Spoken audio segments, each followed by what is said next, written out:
Buenas tardes. Vamos a empezar la sesión. Como imagino que sabrán, este año en Punto de Vista hemos querido dedicar un espacio para reflexionar sobre los proyectos que podríamos llamar didácticos que desarrollaron para televisión, por un lado Roberto Rossellini, desde finales de los 60 aproximadamente, y por otro lado la pareja formada por Jean-Luc Godard y Anne-Marie Miéville durante los 70. Y esta mañana ha tenido lugar una primera sesión con la proyección de un capítulo de los Hechos de los Apóstoles de Rossellini y los dos primeros episodios de la serie de Godard y Miéville, France Tour des Enfants, seguida de un coloquio con José Antonio Skrig y José Ángel Alcalde. Y ahora vamos a tener la segunda y última sesión con la charla titulada El pensamiento sensible de Godard. Y tenemos la suerte de volver a contar con Paulino Viota, que ya vino el año pasado a hablarnos de Fellini. Y veo que algunas personas presentes en aquella conferencia han repetido este año, cosa que me parece una señal maravillosa. Y digo que tenemos la suerte también porque Paulino es uno de los mejores conocedores de la obra de Godard, sobre quien... Además acaba de sacar un libro. Además, es justo lo que iba a decir. Y me he dejado el libro en la mochila, lo tengo ahí. Luego lo enseño. Ahora lo traigo.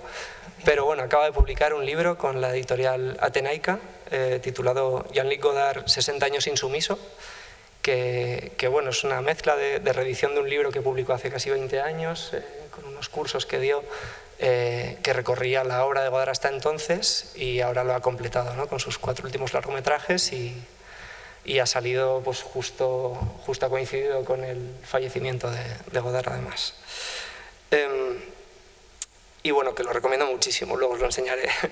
Y lo he dicho esto más de una vez, Paulino Viota, por si hay alguien que no le conozca, es, en mi opinión, uno de los cineastas más interesantes que ha habido en la historia del cine español, y aunque lleve pues unas cuantas décadas ya sin dirigir, ha seguido siendo cineasta, ¿no?, a través de sus clases, a través de sus escritos y de sus conferencias, como vais a ver ahora, porque también lo considero uno de los mejores analistas y profesores que desde luego tenemos en este país. Por cierto, no lo he dicho, pero además de visitarnos el año pasado, ya estuvo en 2010 presentando la restauración de su primera película, Contactos, que se hizo en Punto de Vista del estreno mundial, y bueno, hubo un memorable coloquio posterior con Santos Zunzunegui en los Carlos III, y además programaste 2 películas en diálogo con la tuya, que fueron Invasión de Hugo Santiago y Jan Dillman de Chantal Akerman, que está bastante de moda, se puede decir, por la célebre encuesta de la revista Sight and Sound, con una polémica un poco tonto, yo creo, como suele pasar con las listas y encuestas. Y en fin, con esto lo que quería decir es que creo que podemos considerar a Paulino amigo del festival, o eso me gustaría.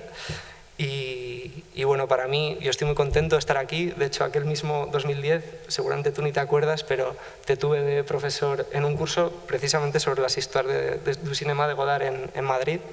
Así que bueno, de alguna manera, para mí cerrar este círculo y estar ahora aquí presentándole, pues es un placer. Y le dejo ya, no me quiero entretener, le cedo la palabra y que lo disfrutéis muchísimo. Gracias. Y una cosa más, luego cuando acabe, perdón, es que me he acordado, para que no lo tengas que decir tú, cuando acabe, si queréis, va a dar su charla y cuando termine podrá haber un pequeño turno de preguntas. Gracias. Muy bien, muchas gracias.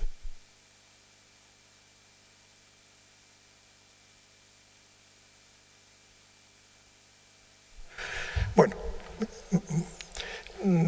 esta mañana se ha puesto un capítulo de los Hechos de los Apóstoles de Rossellini y 2 episodios de una serie de televisión de Godard. La idea, como este es un festival de documentales, es la idea de didactismo de 2 cineastas que quizá no hacen exactamente documentales, aunque se podría considerar que sí, pero que están interesados en lo que podríamos llamar la didáctica dentro del cine.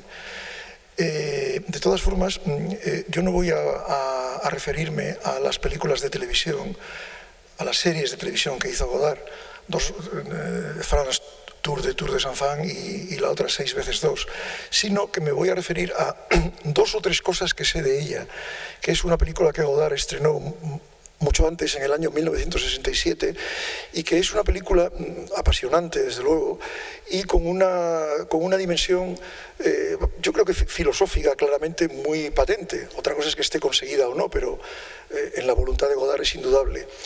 Esa película es el largometraje número... Pierrot Le Fou es el número 10, masculino femenino el número 11, Made in USA el número 12, es el número 13. En muy pocos años, porque el primer largo de Godard se estrenó a principios del 60, esta se estrenó en marzo del 67, en 8 años Godard había hecho 13 largometrajes que habían sido fulgurantes y sin duda ninguna una de las obras más culminantes de la historia del cine, a una velocidad de vértigo y además cada vez más audaces, podríamos decir. Y esta película es probablemente la más audaz de todas, y donde ya Godard entra en un terreno que no es el del cine narrativo. La película prácticamente no tiene argumento, sino que pretende una dimensión sociológico-filosófica, en fin, una reflexión sobre el propio cine. Es una cosa muy complicada que no sé si conocéis la película. Yo creo que son las películas más importantes de la historia del cine. No sé si aquí ahora, en hora y media o poco menos, podremos llegar a algo, pero bueno, vamos a intentarlo. Hay un filósofo, Maurice Merleau-Ponty, un filósofo francés que murió bastante joven y que había muerto en el año 62, me parece, 4 años antes de hacer la película, que es el modelo que ha tomado Godard para su película, para su reflexión. No lo digo yo, el propio Godard lo menciona de pasada y un crítico como Pascal Bonitzer, por ejemplo, lo ha referido. El problema inicial que yo tengo es que yo no he leído nunca a Merleau-Ponty, y sin conocer sus ideas es posible que cabalmente no se pueda comprender realmente cuál ha sido la inspiración que ha tenido Godard a la hora de hacer esta película tan reflexiva. Es una película de meditación. Es una película, por ejemplo, donde se oye la voz de Godard en un susurro. Es una idea genial, como tantas de Godard, con lo cual nos sugiere como que estuviera él en el cine sentado al lado nuestro y estuviera hablándonos en un susurro para no molestar a los demás espectadores de los problemas que él se ha planteado al hacer la película, de sus ideas, de cuál es la filosofía que está de fondo de la película. Me explico, ¿no? El uso de la voz en off era ya frecuente y sobre todo en Godard. Godard había utilizado mucho la voz en off ya en su segunda película, Le Petit Soldat. Escuchamos la voz en off del protagonista, que además nos repite las cosas que vemos en la película. Es decir, es como si estuviéramos viendo la película con él y él nos contara, la película ya sería pasado, y él nos contara lo que sintió, las emociones que tuvo, las ideas que tuvo, las cosas que hizo, etc., a lo largo del desarrollo de la película. En otras películas de Godard aparecen voces en off. En El desprecio, por ejemplo, en un momento nada más, un momento muy bello, aparecen las voces en off de los dos protagonistas de la película, del marido y de la mujer. En Pierrot el loco, una de las películas cumbres de la historia del cine, aparece una y otra vez la voz también de los dos protagonistas, además de una manera extraordinaria, porque a veces hablan como los protagonistas y otras veces hablan en tercera persona, como si fueran los actores reflexionando sobre sus personajes. Por ejemplo, uno de ellos nos dice a nosotros, el público, Marianne le dice a Ferdinand, pero Marianne es un personaje y Ferdinand es el otro. Es decir, que Godard había desarrollado ya una complejidad del uso de la voz en off extraordinaria, pero nunca había llegado al extremo de esta película.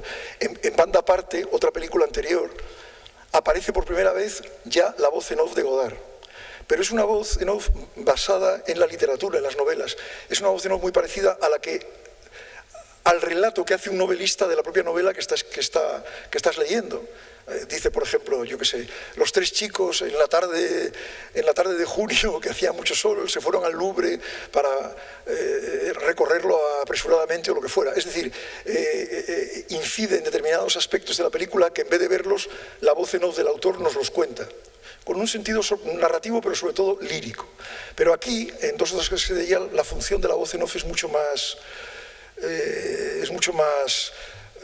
profunda, mucho más reflexiva, mucho más grave, mucho más con funciones absolutamente nuevas, que no se pueden referir ni a la novela, ni a formas narrativas de ningún tipo, ni tampoco a la autobiografía, ni a cosas así. Bueno,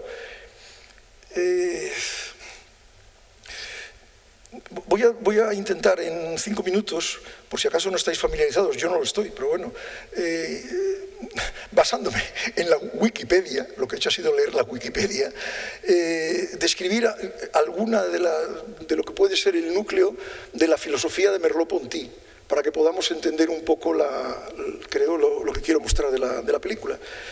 He leído, por ejemplo, no os importa que lea, ¿no?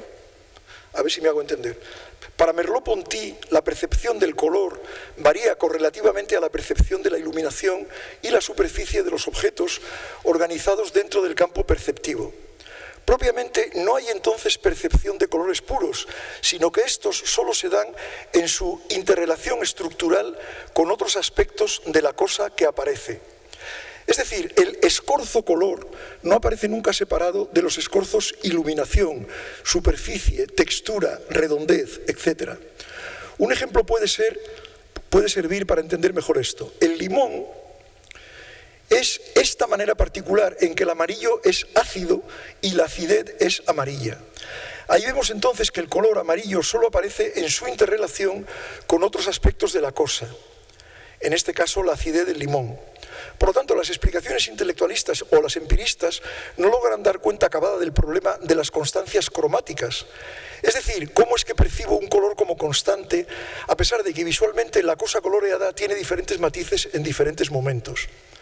Ambas yerran, la explicación intelectualista y la empirista, porque suponen que debajo de las percepciones variables existe un color real en la cosa, y este color sería deducido, versión intelectualista, o bien sería una especie de imagen típica a la que reconducimos todas las apariciones, versión empirista. Para Merleau-Ponty, en cambio, percibimos el color como estable justamente debido a que el color solo aparece en una estructuración con otros aspectos de la cosa. Dicha estructuración es la que se mantiene aproximadamente idéntica a sí misma, y por eso es que el color se mantiene estable. Este análisis particular del color y las constancias cromáticas puede luego generalizarse a todas las apariencias sensibles. De esta manera tendríamos que ningún aspecto de la cosa aparece de forma separada. No hay cualidades sensibles puras, simples y separables, sino que cada una lo es por su interrelación estructural con otros aspectos de la cosa. Es decir, que cualquier cualidad que le atribuyamos a una cosa proviene de una articulación estructural, de un conjunto de relaciones que percibimos en la cosa. No sé si se entiende esto bien, pero tiene que ver con la idea de montaje en cine, por ejemplo. La experiencia perceptiva es siempre experiencia de estructura, entendida como conjunto interactivo de partes y relaciones. Por más que podamos desagregar esa estructura en subestructuras subyacentes, estas últimas son también estructuras. Lo último en este análisis sería una sensación que es ya, también ella, una pequeña estructura. A su vez, para Merleau-Ponty, las cosas se captan en relación con el esquema corporal. Esto implica que las cosas se aprenden como tales gracias a que mi cuerpo es capaz de explorarlas, con todo lo que esto implica en cuanto a capacidades y limitaciones. Está la percepción de las cosas como estructuras y la importancia del cuerpo como el perceptor de esas percepciones.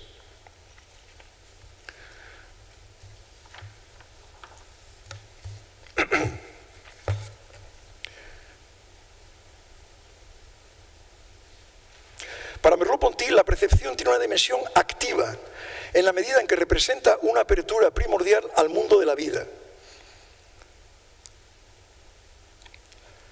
Toda conciencia es conciencia de algo, lo que implica una diferencia entre el acto de pensar, proceso cognitivo o noesis, y el conjunto de los objetos intencionales del pensamiento, noema.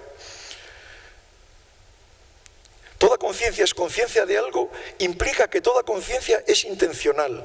Ergo, si hay conciencia es porque, como ya lo planteaba Descartes con su cogito, existe un ser consciente, el humano. Pero esto no basta, la conciencia es de algo, se tiene conciencia de algo externo al sujeto poseedor de la conciencia. aparece aquí una especie de relación entre el sujeto consciente y el mundo, que es el objeto de esa consciencia.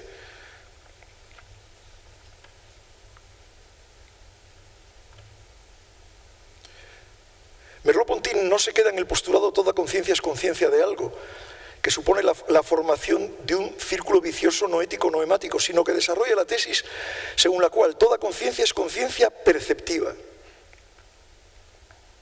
Ante la recaída husserliana en senderos metafísicos, la noción de Merleau-Ponty, basada en la conciencia perceptiva, es una noción concreta, fisiológica, basada en lo real del cuerpo humano. Percibimos con nuestro cuerpo.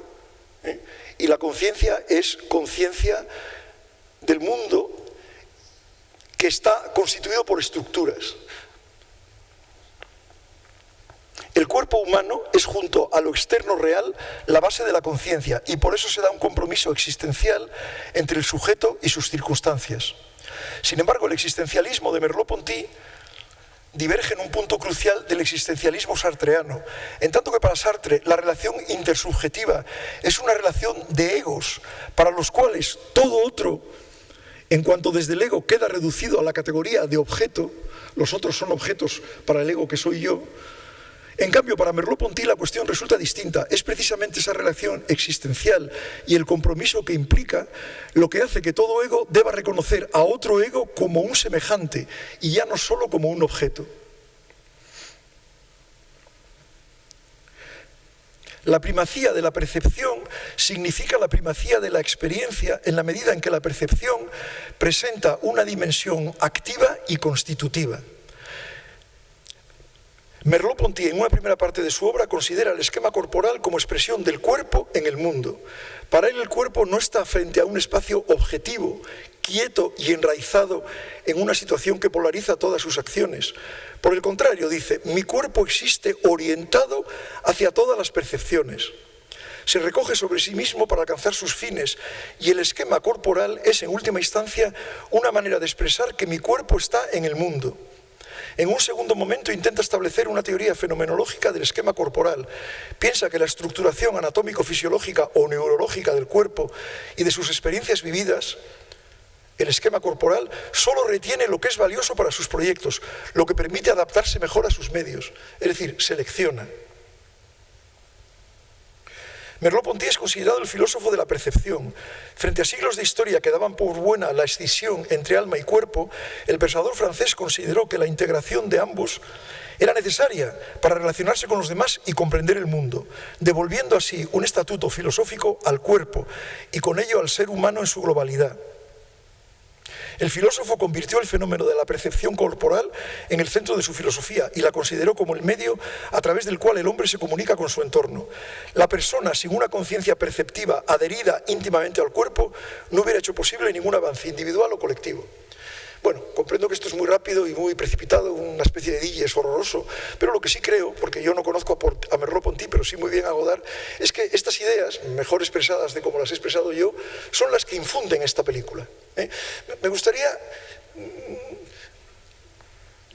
no sé si esto podría estar de acuerdo conmigo, pero yo he sentido al leer esto que efectivamente Godard no se equivoca al elegir a Merleau-Ponty como su filósofo, porque es una filosofía donde la percepción es tan importante y la relación del sujeto y hasta del cuerpo del sujeto con la percepción es tan importante. Y fijaos, permitidme que diga una cosa. Yo creo que es lógico que esta sea la filosofía de un cineasta. ¿Entendéis lo que quiero decir? Porque el cineasta se relaciona con el mundo primero por medios sensoriales, por medios perceptivos. Como dicen algunos, por medio de la cámara que graba las imágenes y el magnetofón, el micrófono que graba los sonidos. Y luego, en general, y quizá pocos cineastas han sido tan conscientes de eso como Godard, ¿qué duda cabe que organiza esas percepciones? Se podría considerar que una película es una organización de percepciones. ¿Me seguís? Aunque sean falsas percepciones, porque claro, en realidad el cineasta pone delante de la cámara lo que quiere. Los italianos que creo que hablaban de prefílmico y fílmico. Fílmico sería la captación, es decir, la colocación de la cámara, el encuadre, el movimiento de cámara, lo que fuera, el montaje, el sonido. Y prefílmico sería lo que pasa en la película, los actores, los personajes, los decorados, el vestuario, los acontecimientos, etc. En una película de ficción, las percepciones son pseudo-percepciones queridas por el cineasta. Pero en el cine de Godard no es tan sencillo, porque en Godard hay siempre o empieza a haber, ya en masculino o femenino, por ejemplo, aquí, una dimensión de sociólogo, de documentalista. Esta película está hecha verdaderamente con los datos de la realidad, en gran medida. Hay un personaje de ficción, pero incluso al comienzo de la película son 24 horas en la vida de una mujer que vive en lo que se llamaba entonces las grandes conurbaciones urbanas, es decir, las grandes ciudades dormitorio que se estaban construyendo en torno a París. Godard leyó un reportaje en una revista, en Le Temps Moderne, me parece, donde se decía que algunas mujeres casadas se prostituían en esos lugares, en las horas en las que el marido estaba en el trabajo. No por necesidad directamente de hambre, porque tenía unos ciertos medios de vida, pero quizá por influjo de la sociedad de consumo, por intentar disponer de un poco más de dinero de bolsillo, etc. Y esto fue una cosa que a Godard le interesó como elemento de partida. Pero incluso en la propia película, al empezar la película, Godard presenta a la protagonista, que es la actriz Marina Blady, y la presenta 2 veces, una cosa que nunca se había hecho. Primero dice, esta es... ya no recuerdo cómo se llama ahora el personaje. Bueno,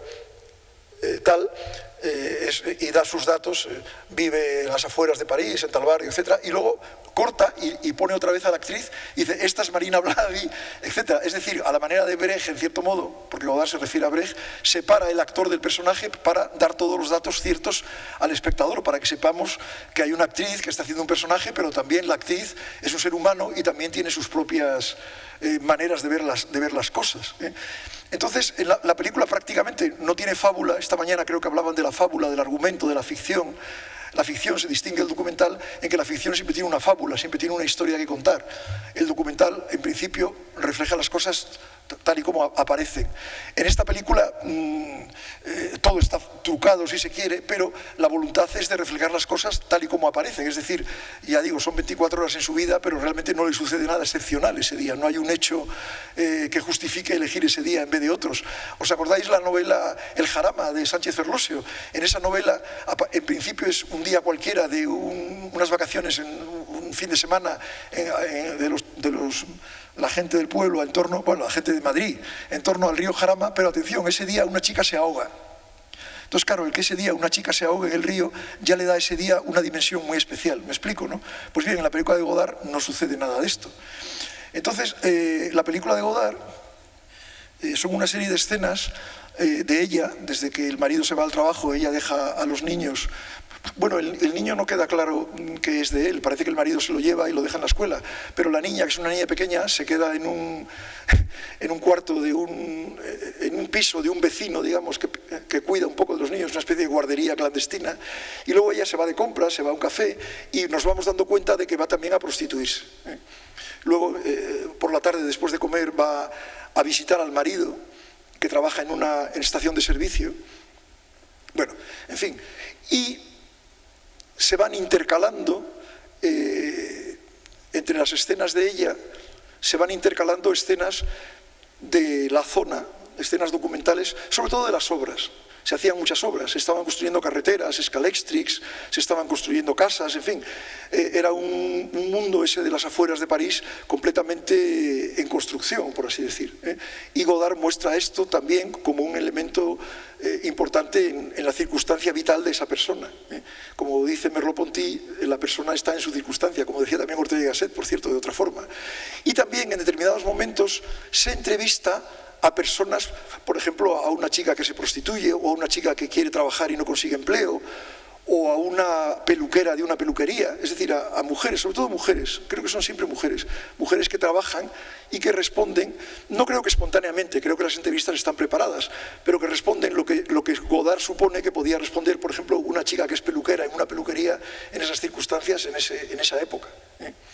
Y también, porque en ese sentido la película es bastante compleja, también a veces la protagonista, en mitad de las escenas, por ejemplo, está en una tienda eligiendo un vestido y se vuelve a cámara y habla a cámara. Se entiende que responde a preguntas que le hace la propia cámara o el propio Godard, pero las preguntas no se oyen. La actriz llevaba un audífono, una técnica ya había usado Godard más veces, y Godard le hacía preguntas, pero desde detrás de la cámara que el micrófono no captaba, pero sí captaba las respuestas de ella, que tampoco son espontáneas, también son cosas pensadas de antemano y calculadas. Entonces es una película, como no hay otra, compuesta de escenas alternantes de las obras que se estaban haciendo en las afueras de París o de pequeñas entrevistas con personajes secundarios que no aparecen en la película más que para la entrevista, y escenas de ella, que son escenas cotidianas, en las cuales a veces ella se dirige a cámara y muestra sus pensamientos. En vez de poner una voz en off, como ya estaba poniendo la propia voz en off de él, que está sentado a nuestro lado y contándonos cosas, evidentemente una segunda voz en off hubiera sido un lío. Entonces se le ha ocurrido muy inteligentemente esta idea de que la actriz en determinado momento deje lo que está haciendo porque ha oído una pregunta. Supongo que hay un elemento jazzístico en la película, un elemento de improvisación. Aunque ella ya sabe lo que Godard le va a preguntar y ya sabe lo que va a responder, quizá no sabe exactamente el momento. Me explico, ¿no? Pero tiene la consigna de que cuando oiga la pregunta deje lo que esté haciendo y responda lo que tenga que responder o lo que se le ocurra. Por lo tanto, estructuralmente la película es complejísima y evidentemente se trata de una especie de arquitectura de las percepciones. En este caso, de las percepciones del espectador.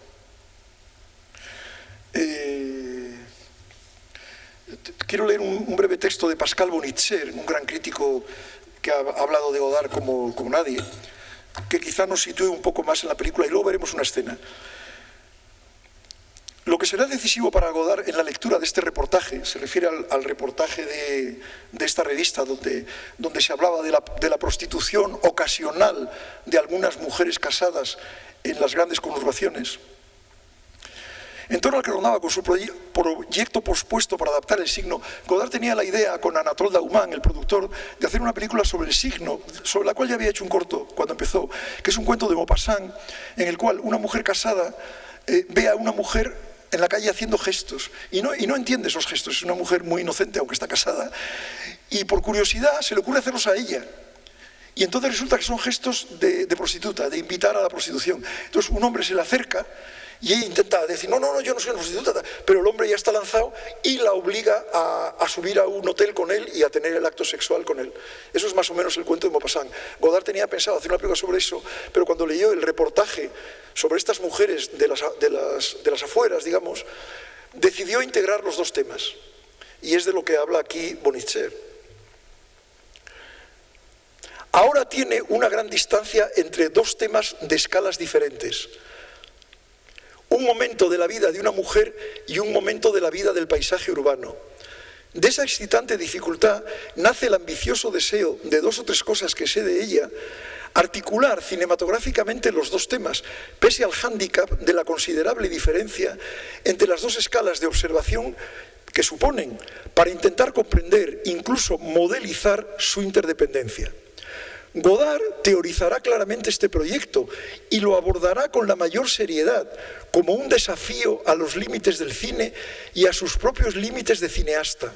Nunca, sin duda, en el encadenamiento desenfrenado de proyectos y rodajes de los años 60, ya he dicho que esta es su 13ª película en 8 años, había tenido una conciencia tan clara de su proyecto de creación, proyecto que debe mucho al aire intelectual del tiempo, al estructuralismo ambiental, a una forma de sociología aplicada que las revistas comenzaban a vulgarizar. Él, que había sido hasta ahí un cineasta cuya fórmula habría podido ser la de Picasso, yo no busco, encuentro, aborda esta película con humildad y seriedad de investigador, lo que no le impedirá estar muy inspirado y conseguir escenas de antología, cuya potencia de invención y su impacto permanecen intactos. Raramente una película habrá sido tan dialécticamente conceptual y sensible, teórica y pictórica. Y un crítico que no era muy favorable a la película, pero me gustaría leer un comentario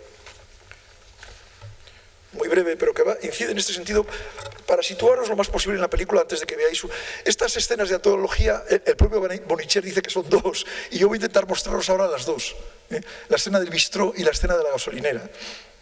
Vamos a ver. Chazal, en una crítica que hizo de la película, dice: esta dualidad de tema se complica por el hecho de que la película comporta un triple texto.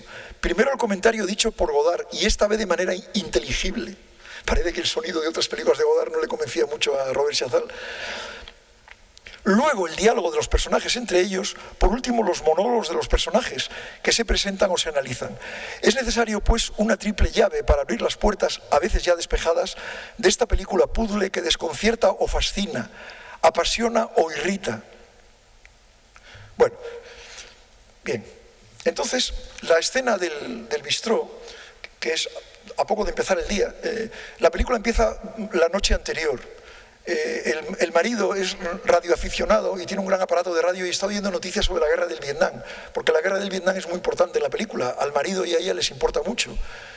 Y tiene un amigo y ella está en la cocina fregando los platos, etc. Luego hay tienen 2 hijos pequeños, un niño y una niña. Esa sería la primera escena. Luego, a la mañana siguiente, ella tiene una pequeña conversación con su hijo. Luego acude a este piso de un vecino donde deja a su niña, hay otros niños allí. Luego va a una tienda de ropa donde elige un vestido pero no lo compra porque no lleva dinero. Todavía no sabemos que se prostituye, luego veremos que se prostituye y que más tarde, aunque no le vemos volver a la tienda, pero cuando vuelve a casa por la noche lleva el vestido, incluso puesto me parece. Y luego entra en el bistró. Vais a ver la escena, no tiene apenas ningún contenido. Sí se puede, quizás ella está intentando buscar un cliente, pero no hace ningún gesto. Sí se puede entender que hay prostitución por allí, porque veréis, el diálogo es explícito. Hay un tipo que pasa con una chica delante de la barra y le menciona que si no se va a unir ella. Y ella hace un comentario, dice, la guerra ha terminado, porque él le amenaza un poco soterradamente, y dice, la guerra ha terminado, que es el título de una película de entonces de Alain Resnais, que era el cineasta que más valoraba Godard en ese momento. También hay una referencia a Muriel en la película. Entonces, evidentemente, ese hombre que solo aparece un momento, y luego veremos otra vez un momento al final, es un proxeneta. Pero vamos, en la escena no hay más de eso. Pero sí hay un momento en el que una chica que está en la barra nos habla, se dirige a nosotros. Es uno de esos casos que os he contado en que los personajes nos hablan de sí mismos. Y luego es el famoso momento en el que entra la voz de Godard a reflexionar. Y lo que expone en ese momento la voz de Godard, yo creo que es, y por eso lo que os he leído de Merleau-Ponty, para situaros un poco, es la filosofía de la película, la filosofía que él tiene haciendo la película, que es la filosofía de Merleau-Ponty. Bueno, vamos a intentar ver esto. ¿Puedes apagar la luz? He empezado, voy a mostraros no solo la escena, sino unos planos anteriores. A que se apague la luz alguien. Vamos a parar hasta que... No hay nadie. Si no apagan la luz, se acabó la conferencia. He mostrado unos planos, pero del todo. Y el sonido, unos planos de estos que, como digo, sirven como solución de continuidad entre escena y escena. Donde ya se oye, como veis, se oye o no se oye, dependerá de que se oiga el sonido, la voz en off de Godard. De ses habitants et les liens qui les unissent, avec autant d'intensité que le biologiste scrute les rapports de l'individu et de la race en évolution. C'est seulement ainsi que je pourrais m'attaquer alors au problème de pathologie sociale, en formant l'espoir d'une vraie cité nouvelle.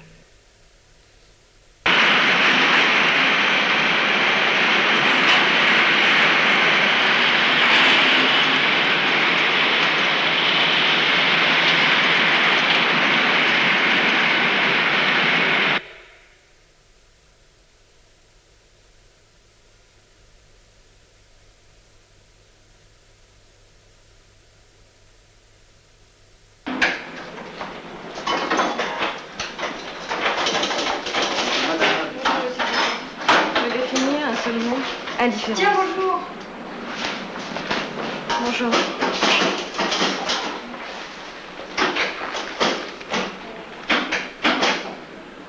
Comment ça va? Ça va. Je suis venue ce matin. Je reste un petit peu, j'attends Jean-Paul. Non, moi je vais rester jusqu'à ce soir. Vous avez des Winston?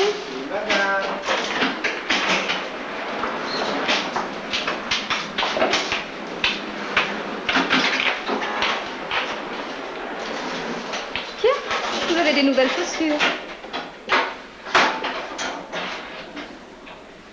Je vis dans les grands bâtiments près de l'autoroute du Sud.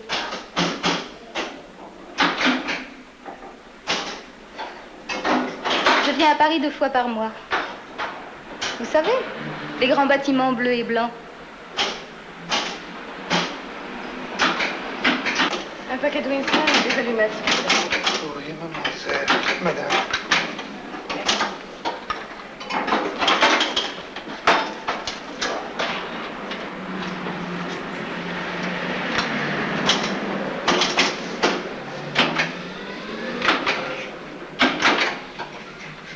Oui, c'est des souliers américains. C'est avec ça qu'ils marchent sur les pieds des Vietnamiens. Et des Sud-Américains. On s'est déjà vu, je crois. Ouais, Mais ne me parlez pas comme ça. Vous voulez toujours pas que je m'occupe de vous? 10% seulement? ouais, je connais ça. Demandez à Colette ce qui est arrivé à Isabelle. Je sais, un coup de rasoir dans la figure. Ça ne vous fait pas peur? D'abord, la guerre est finie. Et puis, je fais ça provisoirement. J'espère que ça va pas durer. Un coca, s'il vous plaît. Madame.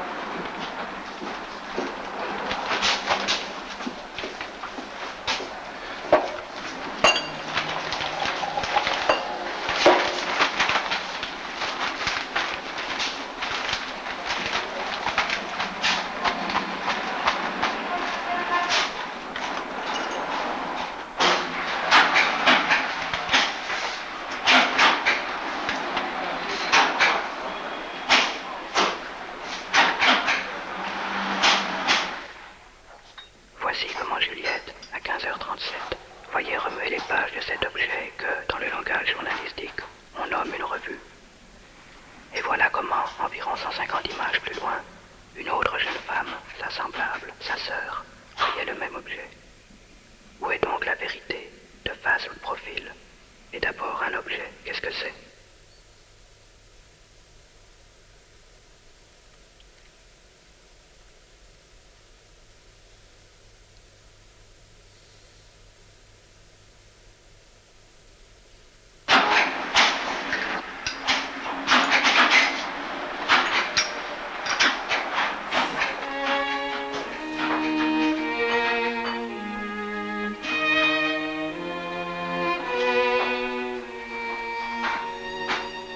Peut-être qu'un objet est ce qui permet de relier, de passer d'un sujet à l'autre, donc de vivre en société, d'être ensemble.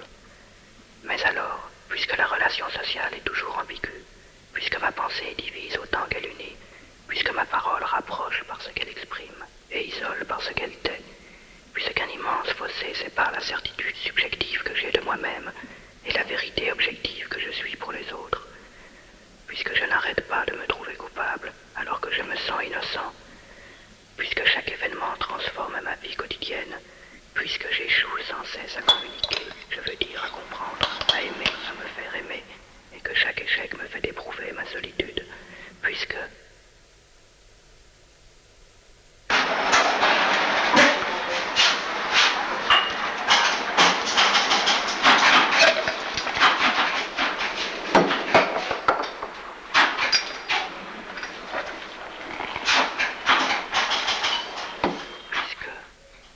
Puisque je ne peux pas m'arracher à l'objectivité qui m'écrase, ni à la subjectivité qui m'exile, puisqu'il ne m'est pas permis ni de m'élever jusqu'à l'être, ni de tomber dans le néant. Il faut que j'écoute, il faut que je regarde autour de moi plus que jamais, le monde, mon semblable, mon frère.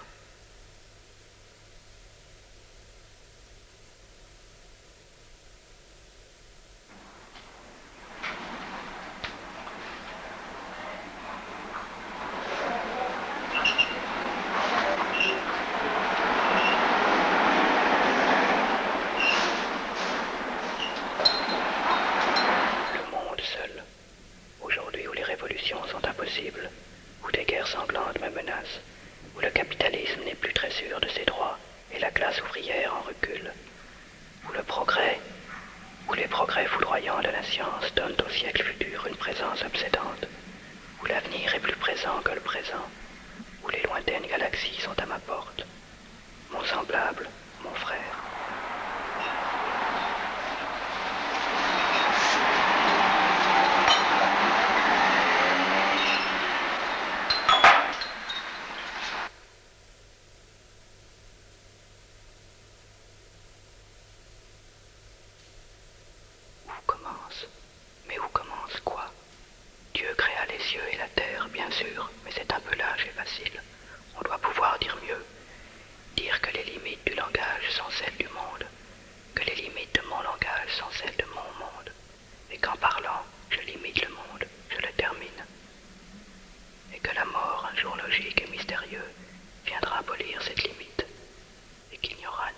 ni réponse.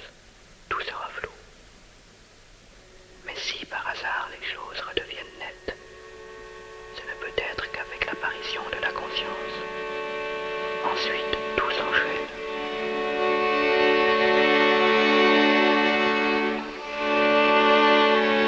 Je ne sais pas où, ni quand. Je me souviens seulement que c'est arrivé. C'est un sentiment que j'ai recherché toute la journée. Il y avait l'odeur des arbres. Que j'étais le monde. Et que le monde était moi.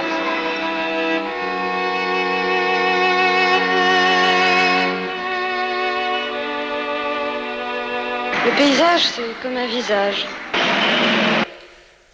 No enciendas la luz, que quisiera... Bueno, ya veis, a ver si pudiéramos ver esto un momento otra vez.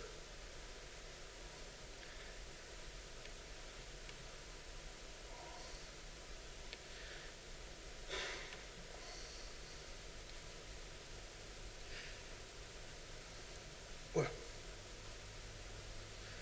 no estoy acostumbrado a este ordenador. Je scrute la vie de la cité et de ses habitants. Bueno, habéis visto Liens cómo qui les unissent.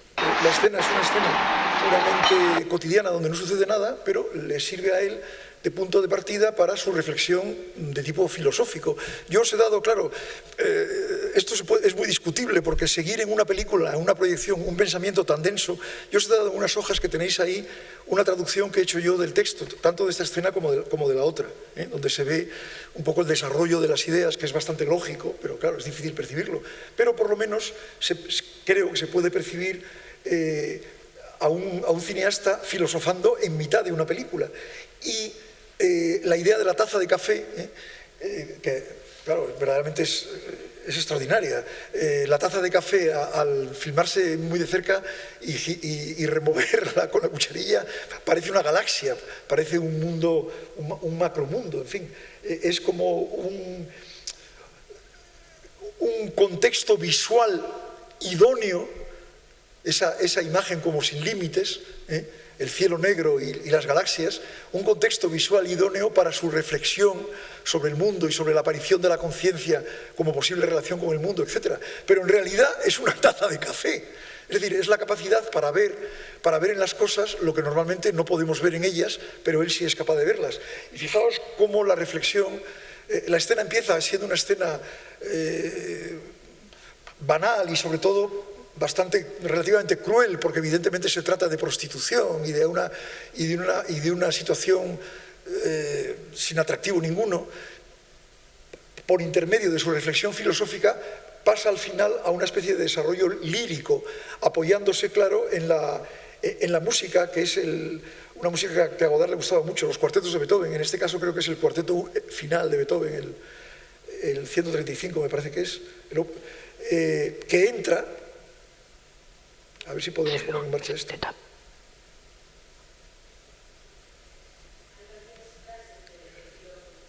Claro, sí, claro.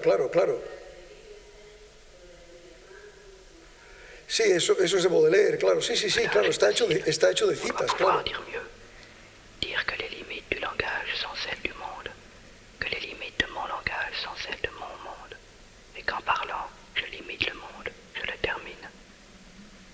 Que la mort, un jour logique et mystérieux, viendra La imagen se desenfoca y luego se vuelve a enfocar en relación con lo que él dice.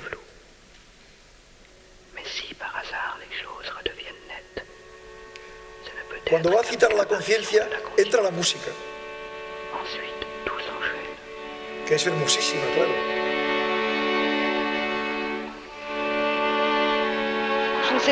Y luego fijaos, ella dice, tuve la sensación de que yo era el mundo y que el mundo era yo. Es una especie de epifanía que tiene ella y que no sabemos qué la suscita, pero en la película realmente la suscita la propia reflexión de Godard, en la cual ella no ha participado, pero bueno, nosotros sí, la taza de café y sus reflexiones. Y Godard hace una cosa que es tan sencilla que me parece genial. La filma tres veces una panorámica con ella que recorre un lugar anónimo, un lugar anodino, aunque muy bello, porque la película tiene unas imágenes bellísimas. Las películas de Godard siempre son películas pictóricas, por las luces, las sombras, sombras, la calle, no sé, una calle que baja, en fin, un lugar cualquiera. Pero fijaos, lo filma 3 veces, lo cual en la vida real es imposible. Si ella hace este recorrido, lo haría una vez. El cine añade una especie de hiperpercepción, de superpercepción. Este momento de ella, en el cual ella dice que tiene la sensación de que ella es el mundo y que el mundo es ella, y que el paisaje es como un rostro, que en francés, claro, es un juego de palabras, le paysage se comen visage, el alcance, yo diría, plástico-poético que tiene, lo tiene por repetir la imagen 3 veces. Una cosa completamente anodina, si quieres, y que además en el cine de aquella época se hacía bastante este tipo de rupturas con la narración directa, pero que aquí tiene un poder, yo creo, único. Ni quand? Je me souviens seulement que c'est arrivé. C'est un sentiment que j'ai recherché toute la journée. Il y avait l'odeur des arbres. Que j'étais le monde.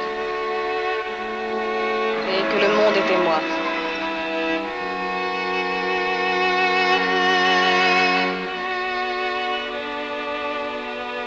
Le paysage, c'est comme un visage. Bueno, puedes dar la luz. Reproduciendo 3 veces el mero caminar de ella, se nos da la sensación de una vivencia verdaderamente extraordinaria, creo yo.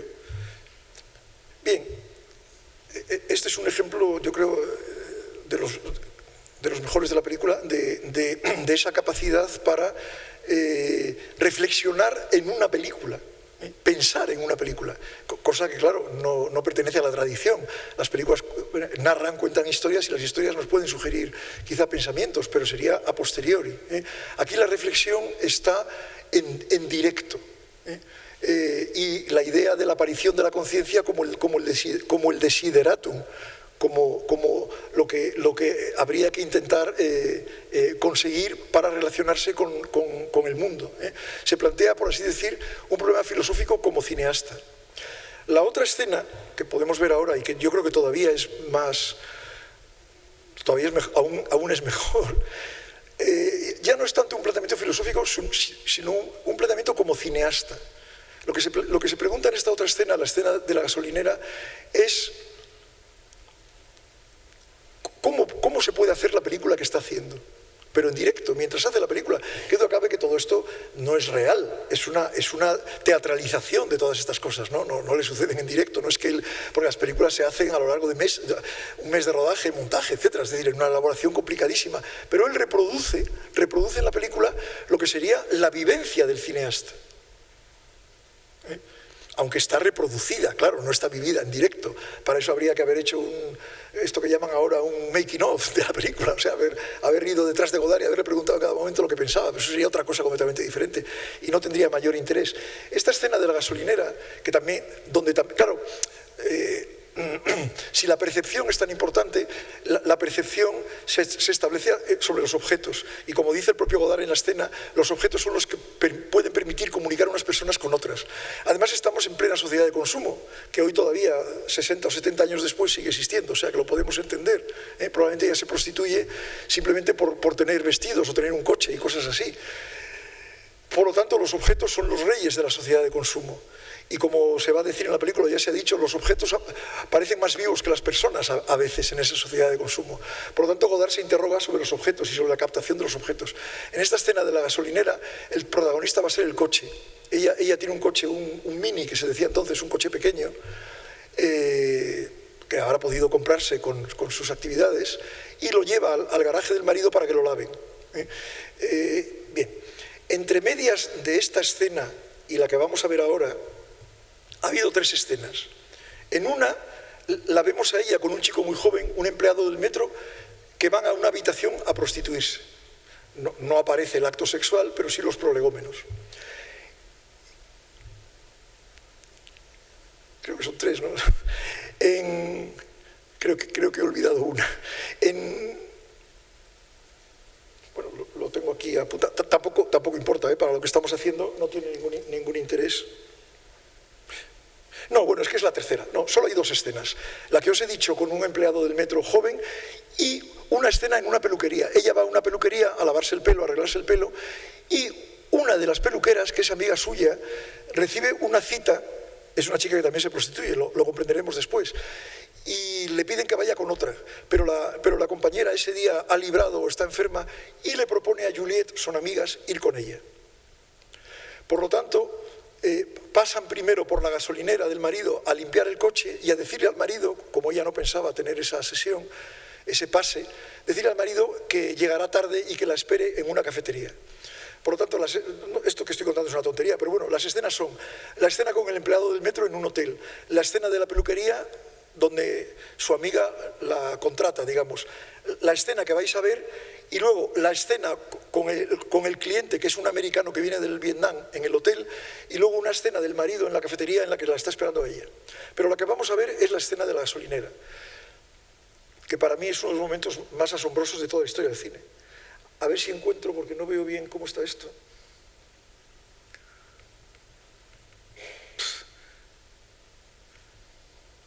No sé muy bien cómo, creo que es aquí. Sí, ahora mismo lo vemos. ¿Puedes apagar la luz, por favor?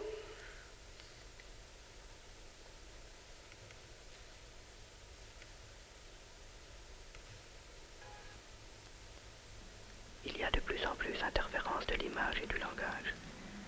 Et on peut dire à la limite que vivre en société aujourd'hui, c'est quasiment vivre dans une énorme bande dessinée. Pourtant, le langage il y a de plus en plus interférence de l'image et du langage. Empieza aquí. Et on peut dire à la limite que vivre en société aujourd'hui, c'est quasiment vivre dans une énorme bande dessinée. Pourtant, le langage en tant que tel ne suffit pas à déterminer l'image avec précision. Par exemple,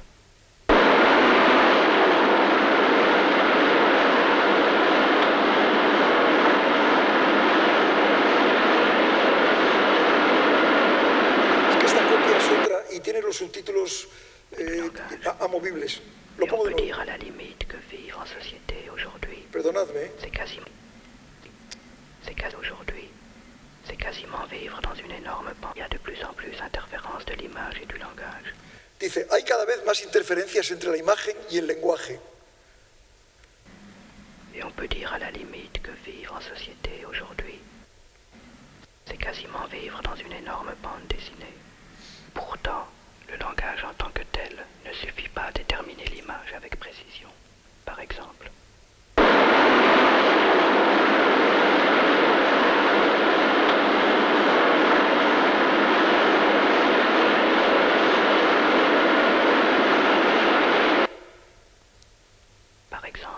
comment rendre compte des événements?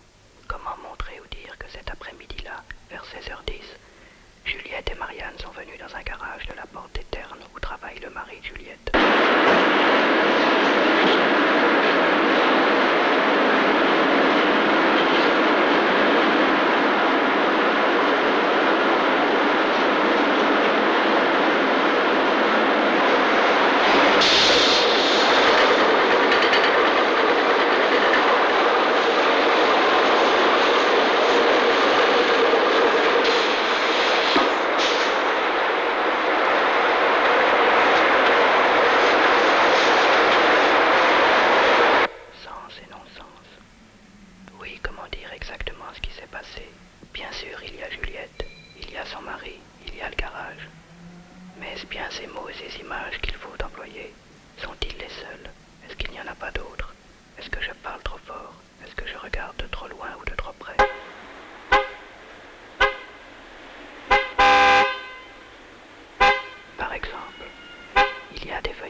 naissance au monde humain des choses les plus simples, leur prise de possession par l'esprit de l'homme, un monde nouveau où les hommes, à la fois et les choses, connaîtront des rapports harmonieux.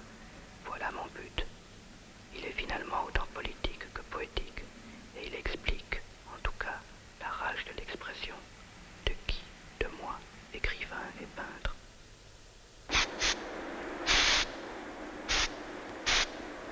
Il est 16h45.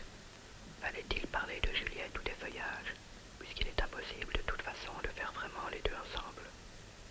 Disons que tous les deux tremblaient doucement, en ce début de fin d'après-midi octobre.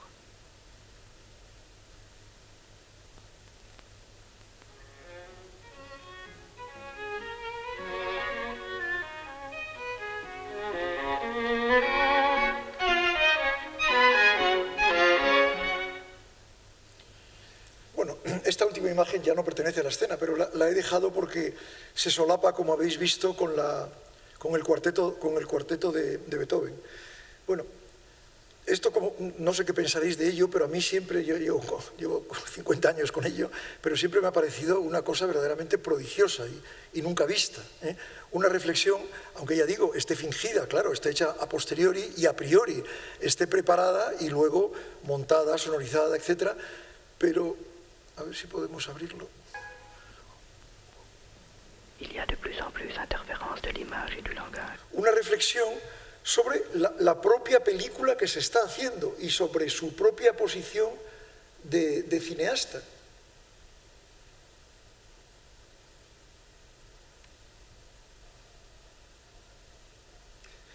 Fijaos, aunque no, si ves la película una sola vez no lo puedes percibir mucho, pero la escena aparece dos veces. Que vivre en société aujourd'hui, c'est quasiment vivre dans une énorme bande dessinée. Pourtant, le langage en tant que tel ne suffit pas à déterminer l'image avec précision. Par exemple. Vemos lugares de la estación de servicio. Se me oye, ¿verdad? ¿Se me oye? Ellas se apean. Par exemple, comment rendre compte? Se pregunta, ¿cómo dar cuenta de lo que sucede? ¿Cómo hacer esta escena? ¿Cómo hacer cine? ¿Cómo hacer una película? ¿Cómo hacer esta escena en concreto? Comment montrer ou dire que cet après-midi-là, vers 16h10, Juliette et Marianne sont venues dans un garage de la Porte des Ternes où travaille le mari de Juliette. ¿Por qué ese plano de un coche averiado por el cual pasa adelante, aunque no se le reconoce quizá mucho, con esa bata azul es el marido de ella? ¿Por qué eso y no otro? Se plantea la arbitrariedad que difícilmente podemos escapar de ella cuando hacemos una película.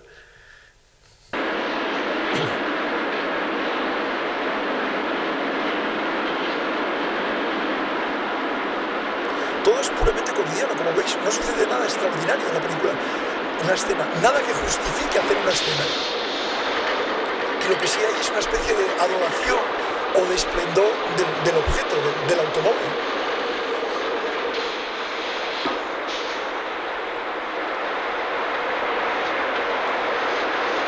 El color, claro, está muy cuidado. Fijaos que ellas van vestidas, sentido y sin sentido, si no me equivoco, es el título de un libro de Merleau-Ponty.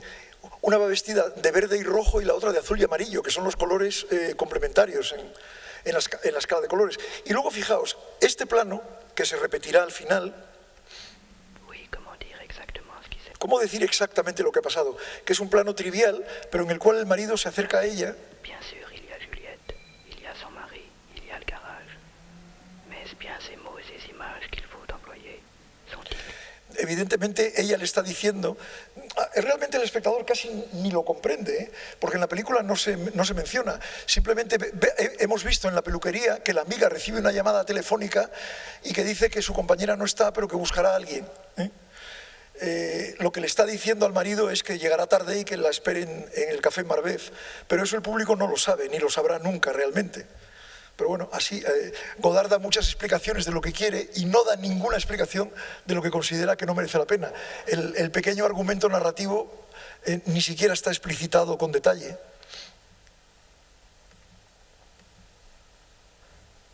Esto se traba. ¿Es qu'il n'y en a pas d'autres? Est-ce que je parle No hay otras imágenes. Je regarde de trop loin ou de trop près?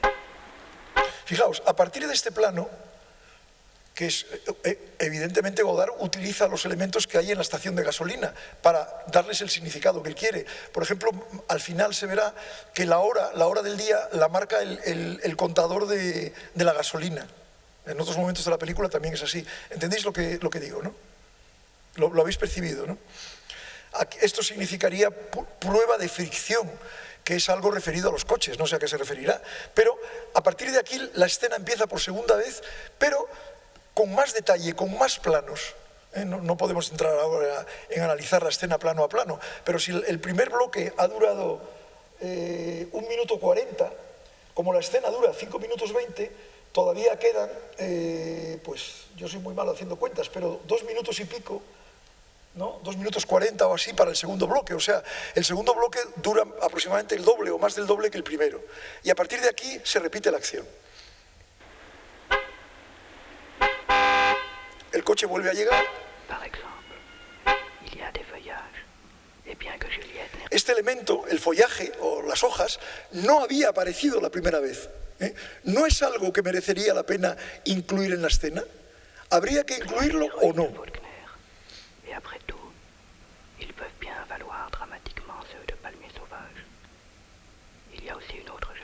Y esta chica, lo quisiera detener pero casi no puedo, pero bueno, es igual, ya me seguís. Esta chica, ¿habría que incluirla? La primera vez no está, la segunda sí.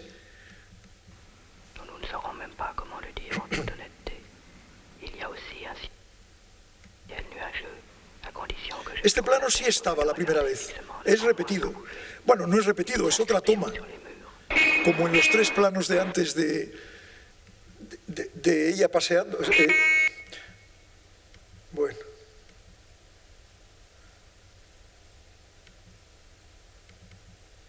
No sé qué ha pasado.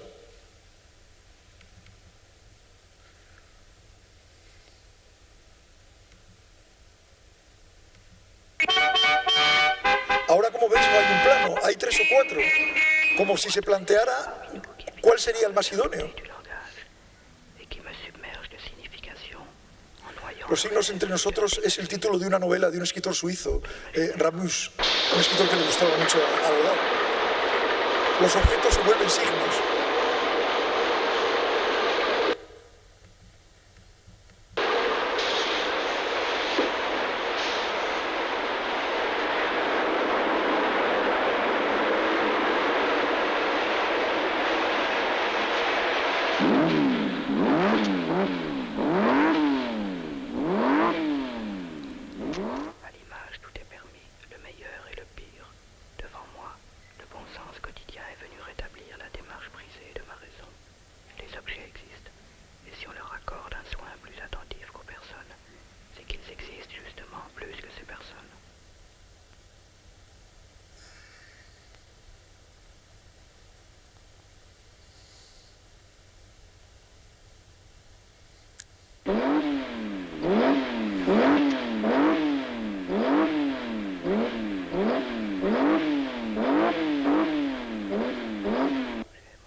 Aquí seguimos con más detalle el proceso del lavado del coche.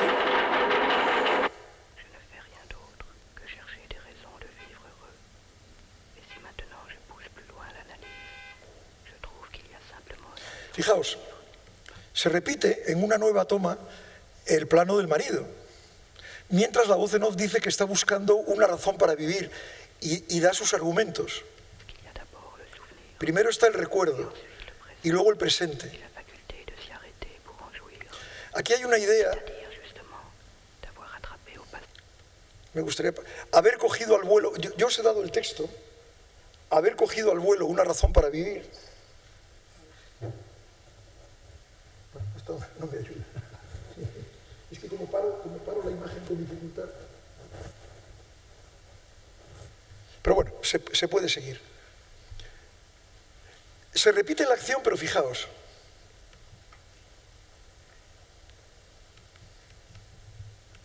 Bueno.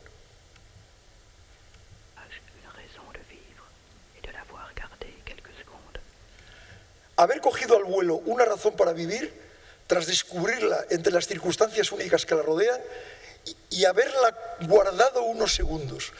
En otra ocasión, Godard dijo que el cine es la belleza que dura un poco. Gozar, detener el instante, una pretensión que también es muy propia de los poetas.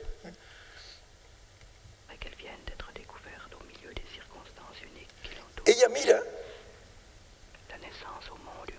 el nacimiento al mundo humano de las cosas más sencillas. Mira a un lado y vuelve a mirar. Y cuando vuelve a mirar tenemos este plano. Este plano yo creo que es clave, porque no estuvo la primera vez. Este plano, por así decir, faltaba. La escena no está bien estructurada si falta este plano, por ejemplo. Porque es un detalle de ternura entre ella y el marido. El marido, cuando se aleja a su trabajo, se vuelve a mirarla. Y la voz está diciendo que se trata de haber cogido al vuelo una razón para vivir y de haberla conservado unos segundos tras acabar de descubrirla en medio de las circunstancias únicas que la rodean. El nacimiento al mundo humano de las cosas más sencillas, su apropiación por el espíritu del hombre, un mundo nuevo donde tanto los hombres como las cosas conocerán relaciones armoniosas.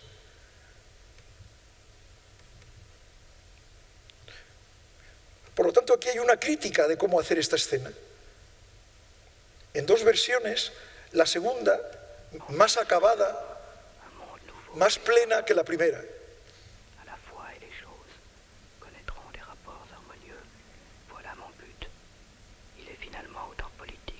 Fijaos, aquí filma, es un caso extremo de sensorialidad.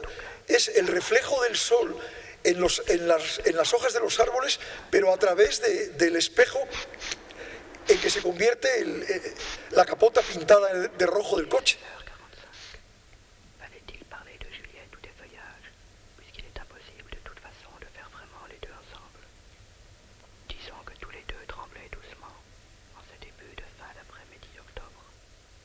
Y un final lírico, como en la otra escena.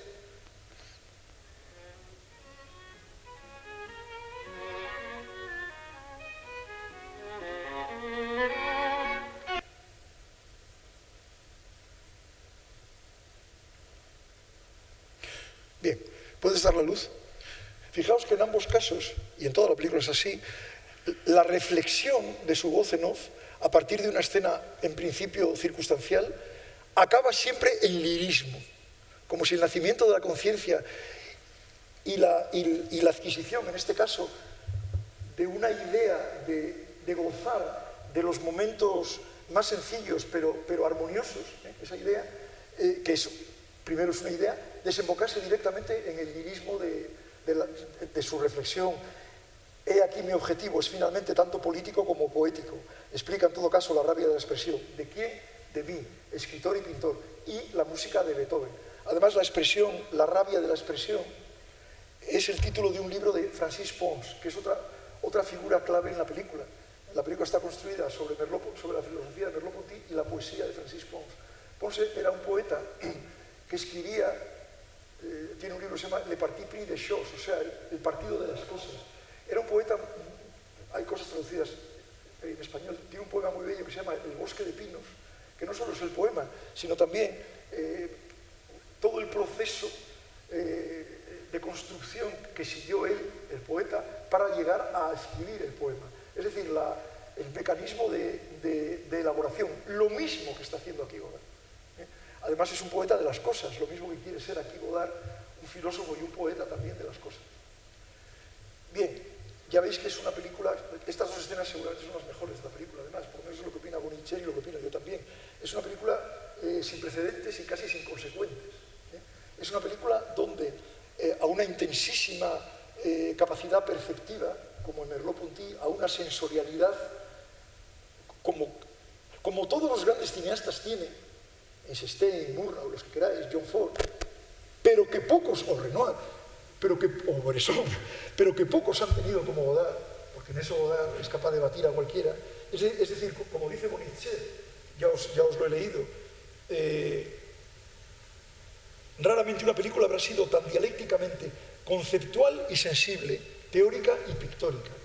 Es decir, una sensorialidad extrema, pero como base para una reflexión, y para una búsqueda de una vivencia, esa vivencia del goce del instante especial, ese plano en que el marido se vuelve a mirarla cuando se aleja, que sería como lo que el hombre puede gozar de su aprehensión perceptiva intensa de la realidad en la cotidianeidad, sin necesidad de ir a lo excepcional.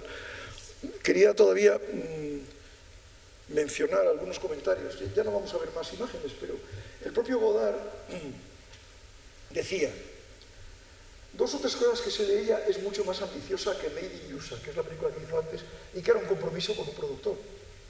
A la vez en el plano documental, porque trata del desarrollo de la región parisina, y en el plano de la investigación pura, porque es una película donde me pregunto continuamente qué estoy haciendo. Está desde luego el pretexto, que es la vida y a veces la prostitución en las grandes conurbaciones, pero el objetivo real es observar una gran mutación, como la que sufre hoy nuestra civilización parisina, e interrogarme sobre los medios para dar cuenta de esta mutación. Para decirlo todo, hago partícipe al espectador de lo arbitrario de mis elecciones y de la búsqueda de leyes generales que pudieran justificar una elección particular. ¿Por qué hago esta película? ¿Por qué la hago de esta manera? ¿Marina Bladi encarna a una heroína representativa de los habitantes de las grandes conurbaciones? Planteo continuamente la película. Me miro filmar y me oigo pensar. En fin, no es una película, es una tentativa de película y que se presenta como tal. Se inscribe mucho mejor en mi búsqueda personal. No es un relato, es un documento. Quizás si la película está conseguida, y puede al menos estarlo, si no todo el tiempo, en ciertos instantes, durante ciertas imágenes, durante ciertos ruidos, quizás entonces se revele lo que Merleau-Ponty llamaba la existencia singular de una persona. En este caso, Juliette, más particularmente. Es decir, una persona articulada, más que integrada, articulada en el contexto, en el mundo en el que vive. También quería leer un par de comentarios que no eran muy favorables, porque la película, aunque tuvo grandes elogios en algunos críticos franceses, también fue muy rechazada precisamente por lo lejos que estaba de lo que es una película, de John Ford o de Hitchcock, en fin, pero que algunos yo creo que tienen interés. Tenía anotados aquí un par de ellos. Uno de Pierre Vilar, que condena la película, pero me parece interesante también mostrar las opiniones adversas, porque creo que tienen interés, que se puede reflexionar con ellas. Dice: cuanto más se ancla Jean-Luc Godard en lo real, más se aleja. Claro, la película es muy extraña, y para una conciencia habitual del cine se puede ser realista a la manera de Sica, a la manera de Ladrón de bicicletas o a la manera de Humberto D, ¿no? Pero no de esta manera, tan, por así decir, rarificadora, dividiendo la realidad en trocitos, fragmentándola, atomizándola y luego reconstruyéndola y añadiéndole unas reflexiones, una forma que, en fin, constituye un meticuloso inventario de nuestros problemas actuales. Se diría, sin embargo, que conciernen a un lejano planeta. Política social de la Quinta República, urbanismo, prostitución en las grandes conurbaciones, esclavitud por la publicidad, condicionamiento del consumidor, vanidad del lenguaje, soledad del hombre moderno, son alternativamente evocadas en esta vasta feria de chatarra de ideas a la moda. Subyacente se percibe una tristeza verdadera, una auténtica inquietud que se engalana con palabras ajenas para mejor esconderse. Pero ¿por qué Godard se empeña en explicarnos un mundo que comprende tan mal? Pero es muy interesante, porque percibe una tristeza verdadera. Esa desesperación que es tan godardiana, que hacen de él un romántico, como se dice siempre de él, está muy presente en la película. Otro comentarista, que también es contrario, Jean-Luc Bory, dice: hay en Godard un pánico, el pánico de un balance angustiado, siempre hay un tren que tomar.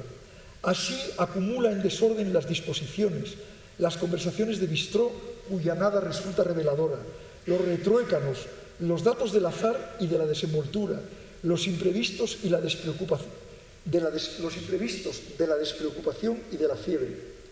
Pero bajo el rechinamiento y el tumulto, bajo la rabia de la expresión, título del libro de Francis Pons, a cualquier precio, escuchad la queja. Tristeza, vergüenza, humillación, desprecio, cólera. Cambia con el humor y los caprichos de la imagen. Y otro crítico, Claude Mauriac, que era así partidario de la película, ya acabo con esto. Dice una cosa muy interesante, porque evidentemente todas estas reflexiones filosóficas dichas por el propio Godard en voz baja son muy difíciles de hacerlas nuestras. Las oímos, pero claramente son para un libro. En un libro sí haces tuya las cosas, porque lo tienes delante y lo lees y lo relees. Me explico lo que quiero decir, ¿no? Una película es distinto. Solo te llega, yo creo, el aroma de las ideas más que las ideas. Y eso lo ha visto muy bien Moriarty. Dice, tras haber visto dos de las cosas que sé de ella, hemos aprendido mucho, comprendido mucho, sabemos más que antes sobre la vida en las grandes conurbaciones, pero hemos recibido esas informaciones gracias a otro lenguaje, el del cine, que utiliza el lenguaje propiamente dicho, pero no se reduce a ello. Digamos que Juliette temblaba o se estremecía, digamos que Juliette se estremecía suavemente. ¿Lo habéis oído? La frase es bella, pero más todavía unida a la imagen de esas hojas de plátano ligeramente agitadas en el viento de la tarde, efecto clásico. O en la escena de la taza. He ahí en el mismo momento palabras y palabras y palabras de las que no retendremos nada, sin las cuales, sin embargo, la imagen que acompaña solo sería bonita. A mí me parece esto clave, las imágenes son siempre bonitas, pero si no llevan las palabras reflexivas, aunque no se nos quede, la gravedad, la importancia de la imagen no existiría, no sé si me entiendo. Me explico, las palabras, aunque no sean del todo procesables por nosotros, sí le dan una dimensión a las imágenes. Y las imágenes se las dan a las palabras. Estamos en una especie de mixto entre la literatura o la filosofía y el cine. Un objeto interesantísimo, yo creo, por lo que tiene de insólito. No solo los cineastas, también los escritores deberían escuchar la lección de Jean-Luc Godard. Tenso, atormentado, lo está en sus periodos de gestación, de maduración. En cuanto comienza a rodar, escapa a todas las inhibiciones. Deja llegar a él la realidad, tiende sus trampas, cámaras y micros, espera. Ningún orgullo inútil. El resultado será el que sea. Asume todos los riesgos. Y el propio Godard, sobre esta película, que es un poco una película límite, todavía hizo dos más, La Chinoise, que se parece mucho a esta, y Weekend, y luego vino mayo del 68 y ya Godard abandonó el cine. Había llevado tan lejos su investigación, hay que usar esa palabra, su investigación cinematográfica a lo largo ya de 13 películas, que verdaderamente se estaba quedando sin cine, por así decir. Y él mismo dice, a ver dónde lo tengo, pero es un segundo. Sí, en un texto que escribió para los técnicos de la película, que se llama Ma démarche en 4 mouvements, o sea, mi recorrido, mi itinerario en la película, se refiere a la película en 4 movimientos. Y explica, no lo voy a leer aquí ahora, pero es un texto muy curioso, que jamás un cineasta habría hecho algo parecido para que lo lean los técnicos y los actores. Explica toda la construcción intelectual de la película. El primer movimiento es descripción objetiva, tanto de las personas como de las cosas. El segundo movimiento es descripción subjetiva de las personas y de las cosas por medio de sus palabras y de las cosas, dice él, vistas a través del punto de vista de las personas. Bueno, es un poco difícil de entender, pero bueno. El tercer movimiento es lo que llama la estructura, es decir, articular no la reflexión, sino la visión objetiva de personas y cosas con la visión subjetiva de personas y cosas. Y el cuarto movimiento sería el nacimiento de la idea. Bueno, pues en ese texto termina diciendo: en suma, si reflexiono un poco, una película de este género es como si quisiera escribir un ensayo sociológico en forma de novela y para hacerlo solo tuviera a mi disposición notas de música. Verdaderamente una cosa, en fin. Y dice, ¿es esto entonces el cine? ¿Y tengo razón en querer seguir haciéndolo? Bueno, eso en relación con el tema de esta doble jornada de la filosofía o el didactismo, la reflexión filosófica en Rossellini y en Godard. Como ha dicho Miguel, si queréis hacer alguna observación o algo. Sí. La Chinoise la rodó en la primavera del 67 y esta la había rodado en agosto-septiembre del 66. Es lo que hizo inmediatamente después.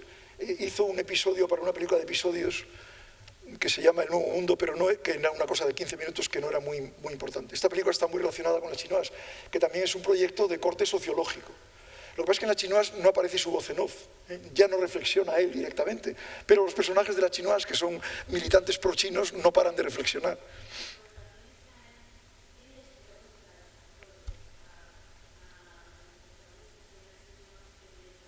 Sí, sí, es verdad, sí, sí. Ahí...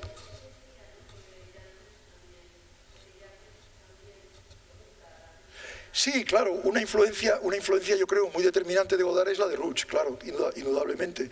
Quizás sobre todo de Crónica de un verano. Es una de las grandes, pero vamos, las películas de Rouch, yo también soy un gran enamorado del cine de Rouch, sobre todo de La pirámide humana, que me parece una de las películas cumbres de la historia del cine. Y también Crónica de un verano, y en fin, las demás películas de Rouch. Claro, en Godard hay muchas influencias, y efectivamente, claro, en Godard hay una vertiente muy novelesca, a bout de souffle, o incluso Pierrot el Loco, pero también hay una vertiente, Godard es múltiple, es polifacético, es como Picasso, ¿no? Como Stravinsky.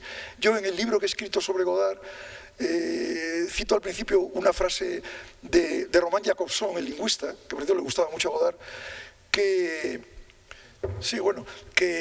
decía que una cosa un poco tonta, pero que a mí me pareció muy curiosa, que los artistas nacidos en la década de 1880, y cita 6, Le Corbusier, Picasso, Braque, Stravinsky, Joyce, me parece, y Proust, Proust quizá no, pero sí Pessoa, son artistas muy polivalentes que tienen como varias personalidades. Y en Godard en estos años hay una personalidad de antropólogo, de sociólogo, que se ve muy bien en Masculino Femenino, en 2 o 3 cosas que se de ella y en La Chinoise, y luego también hay una personalidad de narrador más o menos romántico en otras películas, ¿no? Pero esta dimensión está empezando a cobrar cada vez más importancia, porque la película anterior a esta es Made in USA, que es un compromiso, pero la película que las hizo casi a la vez, acabó una semana, acabó un sábado y empezó esta el lunes. O sea, pero la película anterior a las dos es Masculino-Femenino, que ya participa de esto. Participa mucho de las entrevistas y de la sociología. Y en Masculino-Femenino, que es una película sobre chicos jóvenes, también les puso un audífono y les hacía preguntas, esta vez improvisadas, para que el chico que era Jean-Pierre Léaud y la chica que era Chantal Goya, me parece, respondieran espontáneamente, para que fueran más auténticos. Casi no te oigo, ¿eh?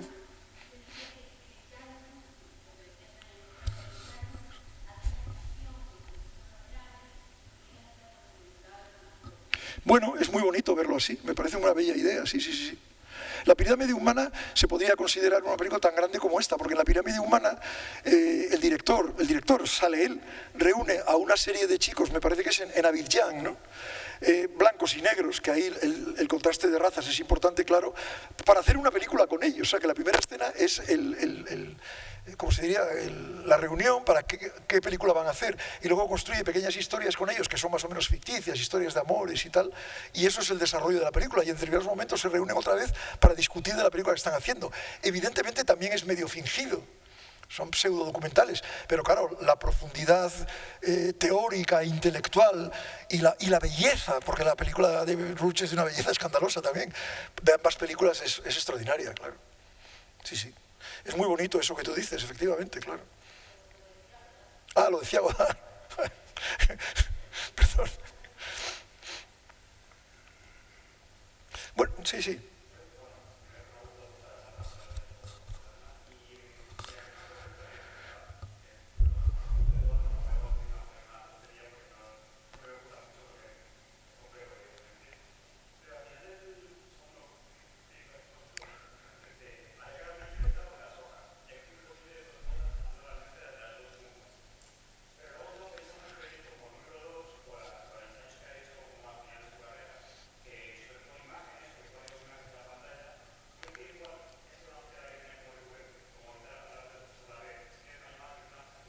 Sí, sí. Te aconsejo la lectura de mi libro, donde hablo... Hombre, es que le dedico decenas de páginas o cientos a esa cuestión, a la idea de asociación. Godard es una idea clave, absolutamente, aquí ya está. Es una idea clave. La narración, creo que podemos entenderla, tanto en novela como en cine, en términos temporales, en términos de sucesión temporal. Las películas clásicas, por lo general, yo también las he estudiado mucho, por ejemplo, John Ford, están construidas sobre unidades sucesivas. casi muchas veces en 3 unidades, planteamiento, nudo y desenlace. Hay un desarrollo de tipo de sucesión, de encadenamiento en el tiempo, pero otra posibilidad que sería una relación que podríamos llamar, poniéndonos un poco pedantes, metonímica. Es decir, como en la sintaxis de una oración gramatical. Los diferentes elementos que componen la frase, el sujeto, el verbo, el predicado, ocupan cada uno su lugar y conjuntamente construyen la frase que nos comunica una idea. Es una relación de asociación de elementos que se colocan juntos unos al lado de unos detrás de otros. Mientras que la asociación metafórica, podemos decir, es asociación por similitud, cosas que se parecen, aunque se parezcan lejanamente. Godard insistió mucho en una frase de otro poeta francés, Pierre Reverdy, que aparece varias veces en sus películas, una y otra vez, más tarde, años más tarde. Una frase de un texto teórico de Reverdy que se llama La imagen. Yo no me la sé muy bien de memoria, pero Reverdy viene a decir algo así como que una imagen poética, podemos entender una metáfora, una imagen no es fuerte porque sea brutal o fantástica, sino porque la asociación de las ideas sea lejana y justa. Es decir, una metáfora se compone asociando 2 ideas. Y Reverdy, en un texto de principios del siglo XX, lo que dice, tampoco había que decirlo Reverdy, ya lo decía Dante, o sea, eso es de toda la vida. La imagen es tanto más bella cuanto la asociación de las ideas sea lejana y justa. Si es cercana, si dices, por ejemplo, los dientes son como perlas, no es muy bello porque está muy cerca los dientes de las perlas. Es justo, pero no es lejano. Si dices, por ejemplo, yo qué sé, mi sombrero es como el Empire State Building, pues es lejano, pero seguramente no es justo. Mi sombrero no se parece nada al Empire State Building, me explico. Pero si dices que Juliet y las hojas de los plátanos temblaban suavemente al comienzo de aquella tarde de otoño, cosa absurda, porque la película nos está diciendo que estamos en agosto, pero bueno, fíjate que hay una inconsecuencia, pero el impulso poético le puede. Pues entonces es una asociación que por lo menos a Claude Mauriac le ha parecido, y a mí también, lejana y justa. Luego esta es una obsesión. Hay otro cineasta, del cual yo voy a sacar un libro el mes que viene, que es Eisenstein, que es el otro gran cineasta asociativo. Eisenstein y Godard son muy diferentes, pero se parecen mucho. Y yo he sacado un libro de Godard hace unos meses y voy a sacar uno de Eisenstein ahora. Y ambos tratan del mismo tema, que es este tema, el tema de construir por asociaciones y no por sucesiones narrativas. Godard, aquí ya lo estamos viendo. Y esta es quizá la película más bella de Godard, o una de las más bellas, porque las asociaciones son de las más insólitas. En películas posteriores las asociaciones son quizá más comprensibles. Por ejemplo, en Pasión asocia un cuadro de Goya, los fusilamientos del 2 de mayo, con una huelga que quiere montar unas obreras en una fábrica tal. Bueno, bien, de acuerdo, pero me explico, ¿no? O asocia con ironía, con humor, con coña, porque Godard tiene mucha coña, un cuadro del Greco que es la ascensión de la Virgen, aunque lo llena de desnudos, que en el Greco no hay desnudos, con el momento en el que la chica tiene una relación sexual, o sea, deja de ser virgen, asciende con el Señor. No sé si te acuerdas de Pasión, pero eso es así. Es decir, que las asociaciones pueden ser más lejanas y justas. Pero vamos, es muy interesante. Además, es muy interesante la diferencia. Yo podría dar ahora una conferencia sobre Eisenstein, puesto que el libro va a salir. En Eisenstein las asociaciones son muy populares, son muy inteligibles. Godard no puede evitar ser elitista. Ambos cineastas, Eisenstein y Godard, aunque eran de generaciones diferentes, se parecen mucho porque son 2 intelectuales. Lo que pasa es que Godard es un intelectual espontáneo, intuitivo, que lee fragmentos de libros y tal. Y Eisenstein es un intelectual muy racional y que tenía una cultura monumental. Murió joven, pero le dio tiempo a desarrollar una cultura inmensa.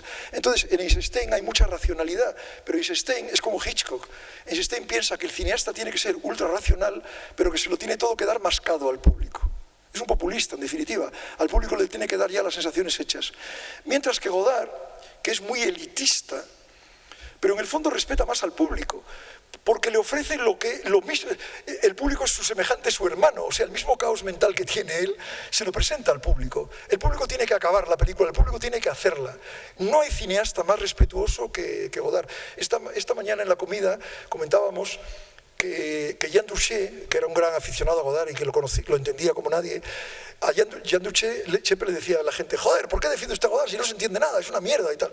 Y Duché citaba a un biólogo francés que ahora mismo he olvidado su nombre, pero es un premio Nobel, un biólogo muy famoso, no sé si algún... Bueno, no sé, que decía, un organismo, le decía a la gente, cuando le decían, a Godard no se le entiende nada, ¿no? Es una vergüenza que usted le defienda, decía Doucet. Un organismo, cuanto más complejo sea, es más libre. Y es verdad, no hay espectador más libre que el espectador de una película de Godard. Puede usar su libertad para levantarse e irse, desde luego, pero es libre, realmente, incluso en esta película, aunque él parece remachear mucho las ideas. Mientras que en una película de Eisenstein, en una película de Hitchcock, no eres nada libre, porque las reacciones te las dan ya como a los perros de Pavlov. Pero claro, las metáforas son muy claras. Hay una escena, una de las escenas para mí más bellas de la historia del cine, en Lo viejo y lo nuevo de Eisenstein, que es una doble escena, no es una escena, son dos. Es una escena en la que hay una gran sequía en el campo y los campesinos, que son muy religiosos, hacen una rogativa religiosa. Pero claro, no llueve, porque la idea de Eisenstein es que la religión no funciona. Pero otros campesinos que han constituido un kolkhoz, una cooperativa, han traído una máquina muy sencilla, es meramente una centrifugadora que separa la leche de la nata para poder producir queso, etc. O sea, que va a dar riqueza a la cooperativa. Las dos escenas van seguidas y no tienen nada que ver.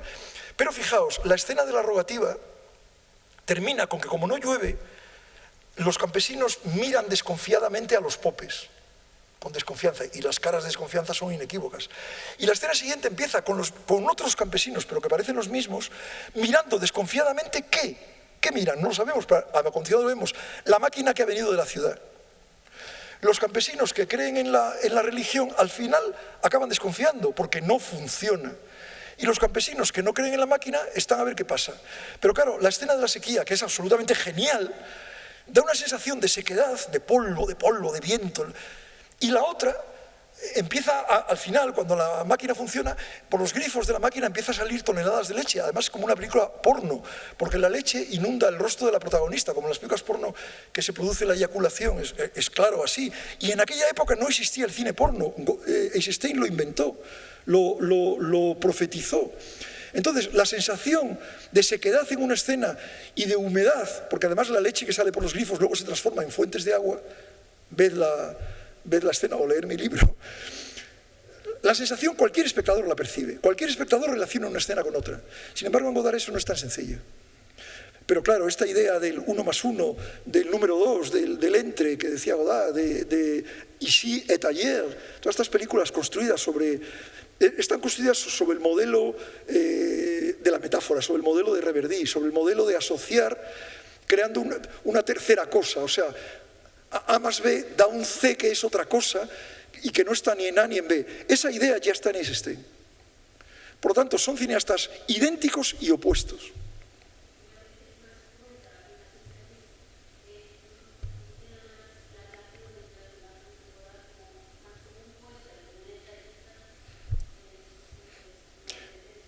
Eisenstein liga con frontera con la publicidad, casi es un publicista. Lo que pasa es que es un genio. O sea, la belleza de las películas de Eisenstein, sobre todo de las mudas, pero de todas, hizo muy pocas, es inenarrable, o sea. Pero él consideraba que el público no tenía que pensar. Y Godard considera que el público sí tiene que pensar. En cierto modo, éticamente podemos estar más con Godard.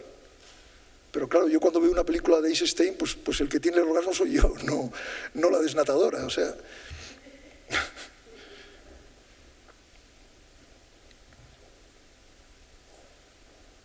¿Hay alguna observación más? Todavía no ha salido, saldrá en mayo. Me parece que se llama El genio de Eisenstein. No nos hemos parado en barras. Sí. No me acuerdo mucho, pero creo que se va a llamar así. Pero no ha salido todavía, saldrá a finales de mayo. En la misma editorial que este. Bueno, aquí se ve a Godard de cabeza. Esto fue una cosa que hizo Godard en la televisión. Porque Godard sabía hacer el pino. Sí, y lo hacía. Yo lo he visto porque hay una película, Sherezade, Las Mil y una Noches, es una película que no dirigió Godard, pero donde Ana Karina, que era su mujer, trabaja de protagonista. Y él estuvo visitándola y aparece en un momento, es una película de Las Mil y una Noches, y aparece en un momento como un bufón de la corte haciendo el pino. Godard era muy chiquitito, pero tenía mucha formación física. Era muy atleta, sí, sí.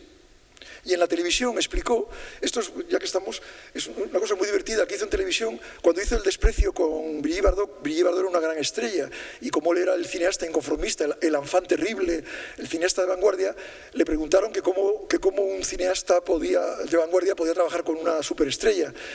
Y dijo que la dejó que hiciera lo que quisiera, pero que había una cosa que no podía aceptar, que ella se peinaba entonces, la moda de la época, con un cardado que el pelo se levantaba sobre la cabeza. No sé si conocéis vosotros eso. Un enorme... Bueno, y claro, eso es horrible. Y entonces le dijo a Brigitte Bardot, se lo cuenta al entrevistador de televisión, eso está en YouTube, lo podéis ver en YouTube, le dijo a Brigitte Bardot que él haría el pino, caminaría de cabeza, y por cada metro que caminase de cabeza, ella bajaría 1 centímetro el cardado. Y eso es lo que está diciendo, y dice, y lo hice, vea cómo lo hice, y lo hace en la televisión. Ya digo que está en YouTube. Sí, Godard era... Bueno, Merleau-Ponty, el cuerpo, la importancia del cuerpo, y del cuerpo incluso del cineasta. Godard hacía la película muy deprisa. Esta película se hizo en 24 días. O sea, un mes, porque entonces se rodaba los sábados también. Es decir, 4 semanas. A una velocidad verdaderamente vertiginosa. Pero todas las películas están hechas así. Son películas muy de deportista, vamos, de exploit físico, de hazaña física también. Él le decía a la actriz, pero la actriz no lo hizo, le decía a la actriz que debía de vivir en el centro de París, que al lugar de rodaje, que era en un barrio nuevo, recién construido, fuera andando. O sea, ¿y de qué le sirve ir andando? Bueno, pues eso fue lo que le dijo. Ella no quiso ir andando y no lo hizo. Pero él debía de pensar que el caminar antes de empezar a rodar, porque él empezaba a rodar a las 12 del mediodía o a la 1, empezaba tarde a rodar. Una cosa que me pareció muy interesante. Los rodajes suelen empezar muy temprano y la gente está destemplada. Entonces, como en Francia se come muy temprano, en general les pedía que fuesen ya comidos, lo cual es un poco dudoso, porque después de comer la digestión puede ser un poco pesada, pero así lo hacían. Claro que cuando se rueda el primer plano, si has empezado a las 12, por ejemplo, o a la 1, si has empezado a las 12 hasta la 1 no ruedas el primer plano. Si la gente ha comido a las 11:30, a la 1 ya tiene la digestión más o menos hecha. Y solía trabajar hasta las 7 de la tarde o así. Entonces, yo creo que son horas de mucho rendimiento. ¿No os parece a vosotros? Yo creo que sí. También Renoir hacía lo mismo. Renoir solía empezar a trabajar muy tarde también. Es decir, el organismo humano es lo que importa, tenerlo en cuenta a la hora de hacer una película, no que el organismo se adapte a los horarios de la película. No sé si me explico. Casi no os oigo, Y yo tengo muy buen oído, es que es muy mala la acústica de este sitio. Bueno, grita.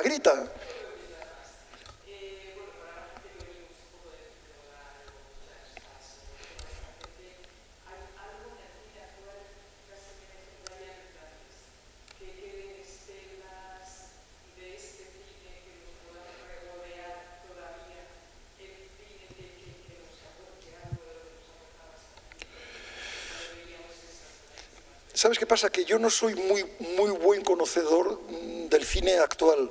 No, lo veo, pero no veo mucho, no soy la persona indicada. Quizás tú podrías responder a la pregunta desde tu posición.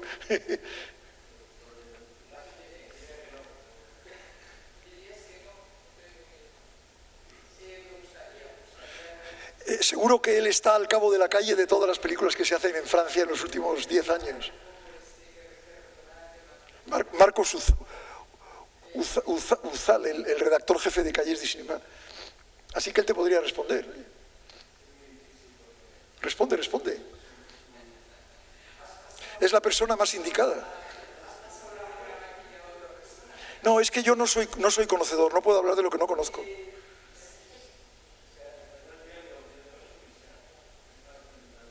Más alto. Sí, no estaría mal.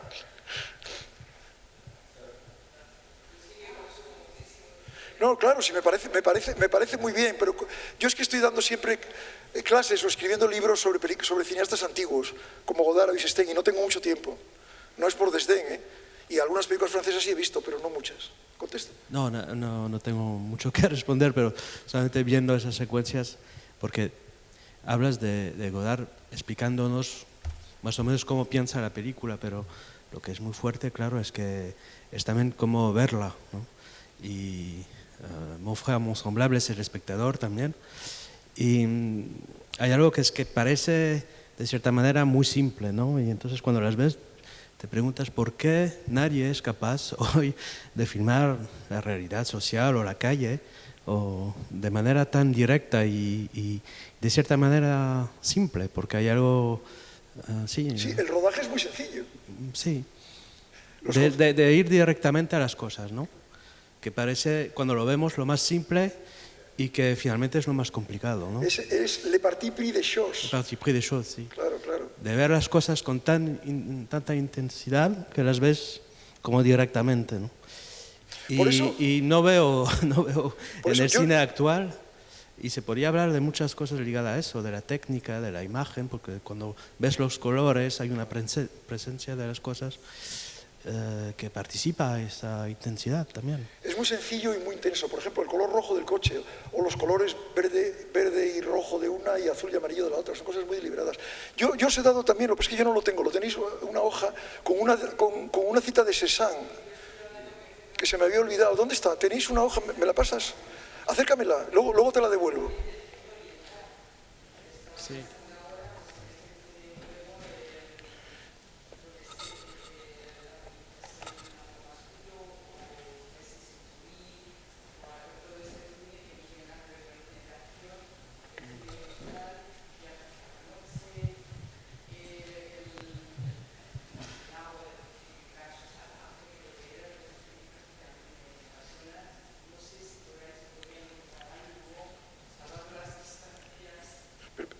Permíteme un momento, es que os he dado, lo había olvidado, pero os he dado un par de citas de Cézanne y una viene al pelo porque dice Cézanne: el genio, le génie la capacité à renouveler ses émotions dans la expérience quotidienne. El genio es la capacidad de renovar las emociones en la experiencia cotidiana. Al leer esta frase de Cézanne pensé en Godard, porque es la experiencia cotidiana lo que muestra esta película, pero las emociones se renuevan en esa experiencia cotidiana. Y también dice Cézanne: en el pintor hay dos cosas, el ojo y el cerebro. Los dos deben ayudarse. Hay que trabajar en su desarrollo mutuo. El ojo por la visión de la naturaleza, el cerebro por la lógica de las sensaciones organizadas que dan los medios de expresión. Es lo mismo que Merleau-Ponty y es lo mismo que Godard. Bueno, lo tenéis ahí. Entonces sí, claro, esto es una genialidad que raras veces se da. O sea, esa capacidad para ser complejo con elementos simples. Y esa fe en las cosas, sí. Poner la cámara delante de las cosas y creer en ello. Y un cine que incluye su propia teoría en la película y también el placer de verla también. Y lo que había es un caso único, Godard, pero en esa época, en los 60, 70, hay otros cineastas que se pueden asociar a él con esa idea de incluir la propia teoría de la película que se está haciendo, ¿no?, en la película. Y eso lo veo muy poco actualmente en el cine, ¿no? No veo muchos equivalentes. Lo siento, me gustaría responder de manera más positiva. No, pero has contestado completamente a la pregunta, porque tú conoces el cine que se hace ahora. Quizás sin duda ninguna. O sea que... hay cineastas interesantes, ¿eh? No digo que no hay nada, pero que se podría decir como un heredero de Godard, no sé.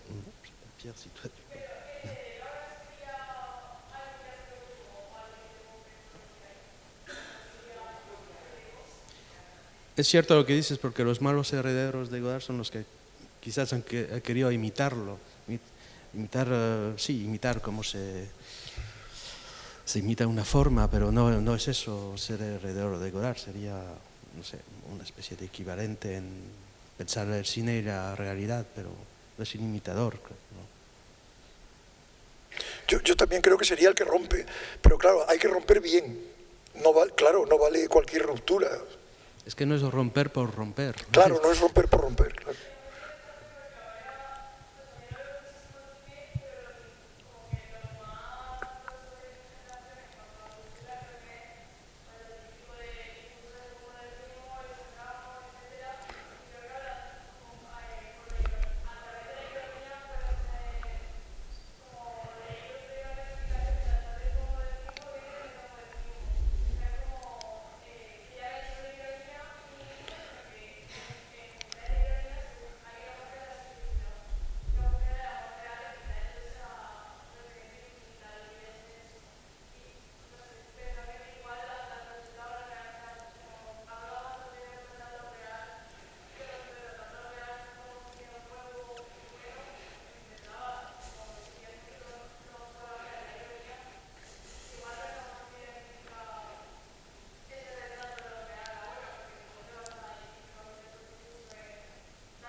Sí.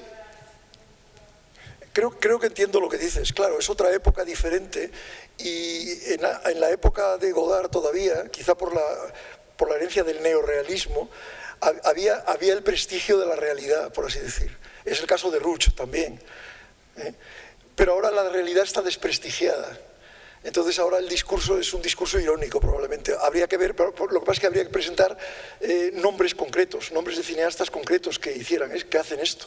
No sé si me explico, pero creo que lo que dices es muy interesante. A otra época corresponde otra respuesta por parte del cine. Y la idea de ironía no me parece mal, porque ahora hay muchas cosas que se toman en serio y que no deberíamos tomarnos en serio. Y probablemente sí es verdad que hay un cine irónico ahora. Sí, hay también una frase, por ejemplo, que es muy de la... hay un momento, dice, vivimos en el mundo como en un tebeo.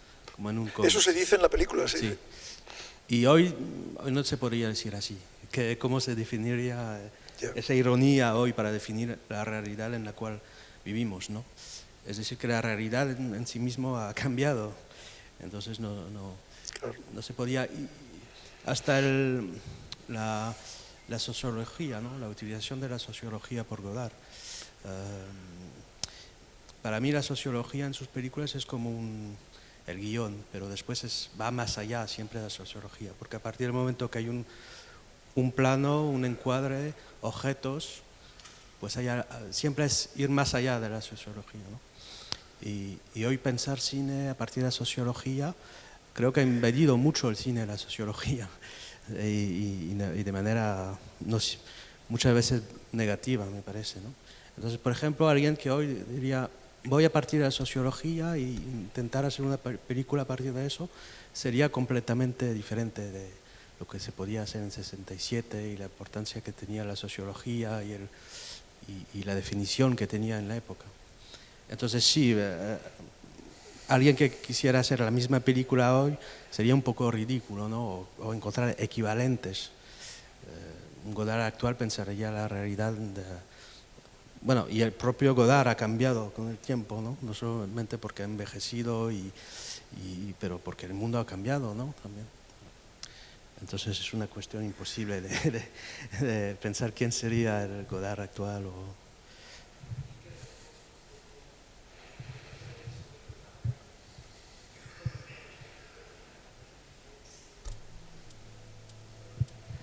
Bueno, es una pena, pero hay que cerrar ya. Tiene que cerrar el edificio. Así que nada, muchísimas gracias, Paulino, por venir un año más y gracias a todos por venir.